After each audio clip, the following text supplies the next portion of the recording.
함께 신앙 고백하겠습니다. 전능하사 천지를 만드신 하나님 아버지를 내가 믿사오며 그 외아들 우리 주 예수 그리스도를 믿사오니 이는 성령으로 잉태하사 동정녀 마리아에게 나시고 본디오 빌라도에게 고난을 받으사 십자가에 못 박혀 죽으시고 장사한 지 사흘 만에 죽은 자 가운데서 다시 살아나시며 하늘에 오르사 전능하신 하나님 우편에 앉아 계시다가 저리로서 산자와 죽은 자를 심판하러 오시리라. 성령을 믿사오며 거룩한 공회와 성도가 서로 교통하는 것과 죄를 사하여 주시는 것과 몸이 다시 사는 것과 영원히 사는 것을 믿사옵나이다. 아멘. 찬송 330장 어둠 밤 쉬 되리니 찬양하겠습니다. 찬송 330장입니다. 어두운 밤 쉬되리니 내 직분 지켜서 찬이슬 맺힐 때에 일찍 일어나 해 돋는 아침부터 힘써서 일하라.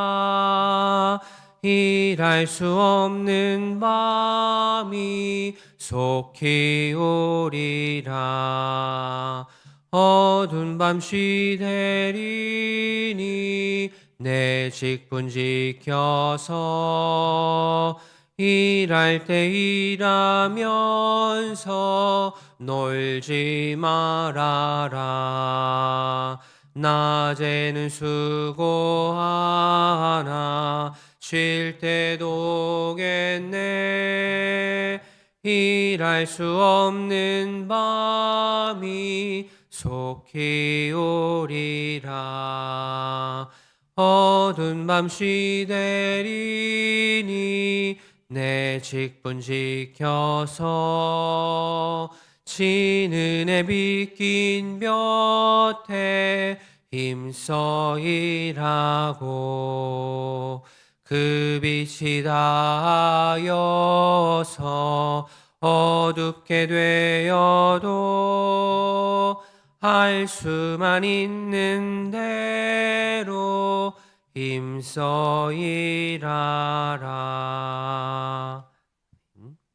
은혜가 풍성하신 하나님 아버지, 우리에게 깊은 잠을 허락하시고 또 건강한 몸과 마음으로 하루를 시작하게 하시니 감사합니다. 우리에게 예수님의 뒤를 따르며 하나님의 뜻을 실현할 기회를 주셔서 감사합니다. 기회 있는 동안 게으르지 않고 최선을 다하여서 말씀을 실천하며 살아가는 주의 자녀들 되게 하여 주시옵소서. 하나님, 이 세상이 지금 전쟁이 너무나도 심하게 진행이 되어서 여러 어려운 상황에 놓인 사람들이 많습니다. 전쟁을 멈춰주시고 서로를 향한 공격을 멈추고 대화하여 함께 살아갈 수 있는 방법을 찾게 하옵소서. 이 아침 귀한 예물 드린 손길이 있습니다. 주님 안에 거하는 일상이 감사합니다 라는 이러한 감사의 제목이 앞으로도 계속 지속될 수 있도록 주께서 은혜를 더하여 주시옵소서. 감사드리며 예수님의 이름으로 기도합니다. 아멘. 하나님의 말씀 요한복음 13장 18절부터 30절까지 신약성경 170면입니다. 요한복음 13장 18절부터 30절까지 한 절씩 교독하겠습니다. 내가 너희 모두를 가리켜 말하는 것이 아니니라. 나는 내가 택한 자들이 누구인지 알미라. 그러나 내 떡을 먹는 자가 내게 발꿈치를 들었다 한 성경을 응하게 하려는 것이니라.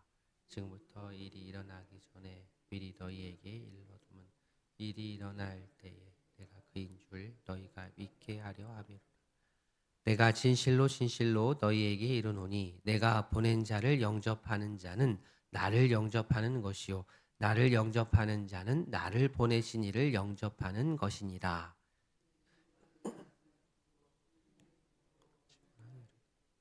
내가 진실로 진실로 너희에게 이르노니 너희 중 하나가 나를 팔리라 하시니 제자들이 서로 보며 누구에게 대하여 말씀하시는지 의심하더라. 예수의 제자 중 하나 곧 그 사랑하시는 자가 예수의 품에 의지하여 누웠는지라.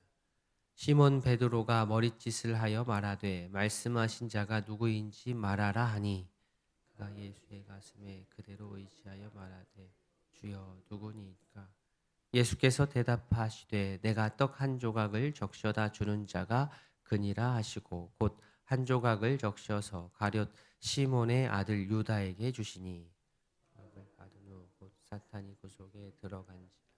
이에 예수께서 유다에게 이르시되 내가 하는 일을 속히 하라 하시니 이 말씀을 무슨 뜻으로 하셨는지 그 앉은 자 중에 아는 자가 없고 어떤 이들은 유다가 돈꾀를 맡았으므 명절에 우리가 쓸 물건을 사라 하시는지 혹은 가난한 자들에게 무엇을 주라 하시는 줄로 생각하다. 같이 봅니다. 유다가 그 조각을 받고 곧 나가니 밤이러라. 아멘. 예수님은 충격적이고 또 슬픈 예고를 하시면서 오늘 본문 18절에서 시편 41편 9절을 인용하여서 말씀하셨습니다. 시편 41편 9절을 제가 한번 읽어보겠습니다. 내가 신뢰하여 내 떡을 나눠 먹던 나의 가까운 친구도 나를 대적하여 그의 발꿈치를 들었나이다. 시편 41편 9절 말씀입니다. 다윗의 노래입니다. 가까운 친구도 나를 대적해서 그의 발꿈치를 들었다. 이렇게 문장이 되죠. 이렇게 말하는 것으로 보아서 발꿈치를 드는 행위하고 이 상대방을 대적하고 배신하는 행위하고 묶여집니다. 당시 타인에게 발바닥을 보이는 행위는 모욕의 행위입니다. 마찬가지로 예수님은 지금 다윗에게 발바닥을 보이며 다윗을 배신하고 모욕을 준 그 사람처럼 자신에게도 이 일이 다윗이 당했던 것처럼 예수님에게도 이 일이 일어날 것을 시편 말씀을 인용하셔서 제자들에게 말씀하셨습니다. 이 배신이나 모욕이라고 하는 것은 자기와 친밀한 관계에서 일어나는 겁니다. 나와 아무 상관이 없는 사람하고 무슨 배신이 있고 모욕이 있고 누가 욕을 한다 한들 그것은 강도가 높지 않습니다. 그러나 내가 정말로 믿었던 최측근으로부터의 배신과 모욕이 뼈 아픕니다. 예수님에게는 그러한 친밀한 관계가 바로 12 제자입니다. 예수님께서 이렇게 이 충격적이고 슬픈 예고를 굳이 미리 이렇게 하시는 이유는 마치 예방주사를 놓는 것과 같은 그런 행위입니다. 아무 준비 없이 아무 예상 없이 이러한 일들이 벌어지면 그 일을 겪는 제자들이 많이 당황할 것이기 때문입니다. 당황을 넘어서 단순히 당황한 것을 넘어서 제자들의 믿음이 흔들릴 수 있기 때문입니다. 19절 말씀 지금부터 일이 일어나기 전에 미리 너희에게 일러둠은 일이 일어날 때에 내가 그인 줄 너희가 믿게 하려 함이로라. 이해하기 힘든 유다의 배신 행위가 실제로 일어난다 하더라도 그것으로 인하여서 예수님이 실패하신 것이 아니고 예수님은 그래도 여전히 그 일까지도 여전히 하나님으로부터 파견된 자임을 분명하게 알게 하려는 그런 마음에서 이 말씀을 미리미리 하신 겁니다. 내가 그인 줄 너희가 믿게 하려 함이라. 그러니까 구약에서 예언한 그 지목한 메시아가 바로 예수님 자신이라는 사실을 제자들이 흔들리지 않고 끝까지 유다의 배신이 있다 하더라도 믿게 하려 함이다. 이 예수님께서 그렇게 말씀하셨습니다. 단순하게 이해하고 받아들이긴 참 어렵습니다. 방식이 왜 이렇게 흘러가야 되는가? 그러나 이것이 바로 하나님의 방식입니다. 유다의 배신은 믿음을 해치는 것이 아니라 오히려 하나님의 섭리에 따라 예수님의 정체를 드러내는 그러한 계기가 되었습니다. 예수님은 예수님 자신을 믿는 것이 곧 하나님 자신을 믿는 것이다. 예수님을 믿는 것이 곧 하나님을 믿는 것이다. 이렇게 예수님과 아버지 하나님의 그 관계를 이어서 여러 번 말씀하셨습니다. 그런데 이제 그 말씀을 이어서 하는 말씀을 이제 제자들에게까지 확대하고 확장하셨습니다. 제자들은 예수님의 부름에 응답하여 나왔습니다. 그리고 제자들은 예수님으로부터 보냄을 받아 세상으로 나갔고 또 앞으로 계속해서 나갈 것입니다. 하나님과 예수님과의 관계를 이제는 예수님과 제자들과의 관계로 적용할 수 있습니다.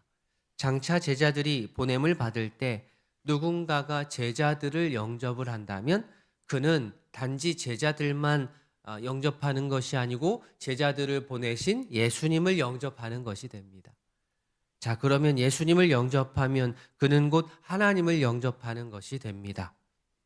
하나님과 예수님 이 단계에서 두 단계에서 이제는 예수님 다음으로 제자들까지 합해져서 이제는 하나님, 예수님, 제자들 세 단계가 되었습니다.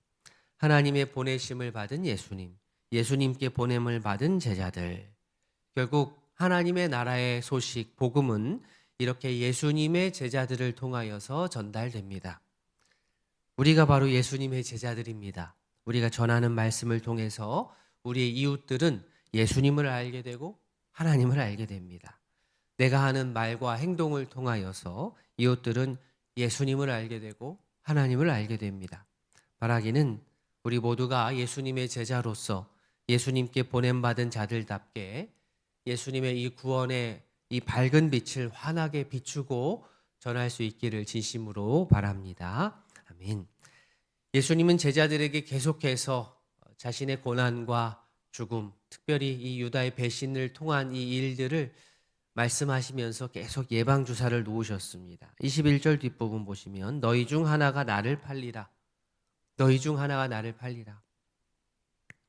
바로 요한복음 13장 이 앞쪽에서 서로 발을 씻기지 않았습니까?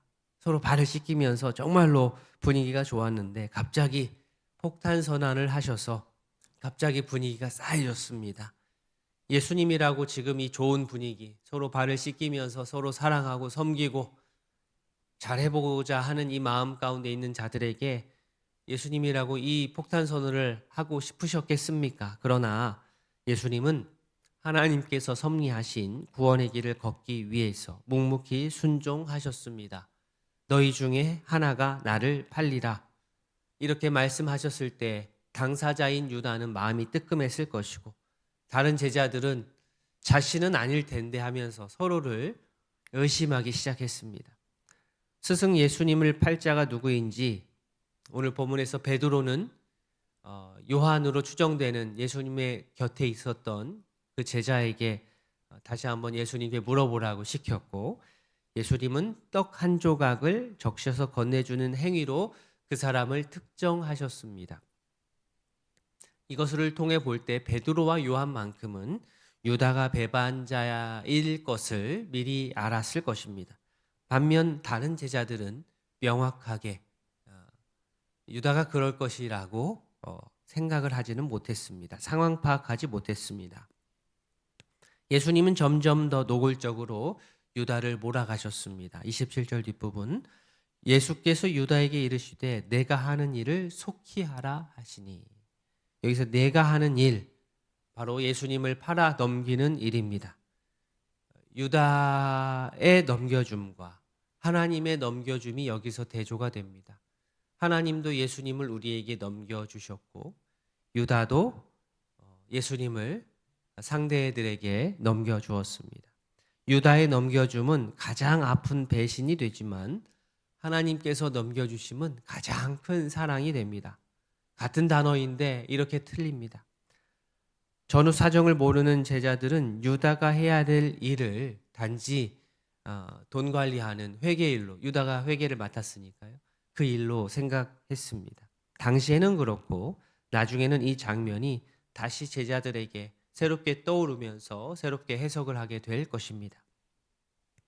예수님께 떡 조각을 받아든 유다는 실행을 결심하고 나갔습니다. 30절에 곧 나가니 밤이러라. 이 밤이라는 게 그저 우연히 밤이 아니고요. 이 빛과 어둠의 대조입니다. 예수님은 생명의 빛이십니다. 빛이 없는 세상은 어둠입니다. 유다는 빛에서 어둠으로 이동한 것입니다. 생명에서 사망으로 이동했습니다. 예수님께서 이 땅에 오신 목적은 사람들이 어둠에 다니지 않게 하기 위함인데 유다는 지금 어둠을 향하여서 나아갔습니다. 오늘 말씀을 대하면서 이 유다의 모습을 거울 삼아서 우리 예수님의 제자인 우리 모두 빛 가운데 행할 수 있기를 바랍니다. 성령 안에서 깨어 있어서 빛으로 행하는 것이 어둠에 빠지지 않는 유일한 길입니다. 내 속사람이 어둠에 잠식되지 않도록 늘 말씀과 기도의 빛으로 우리의 영혼을 비추는 그러한 성도로 살아갈 수 있길 진심으로 소원합니다. 아멘. 오늘 말씀을 기억하시면서 기도하겠습니다. 먼저 두 가정을 위해서 기도합니다.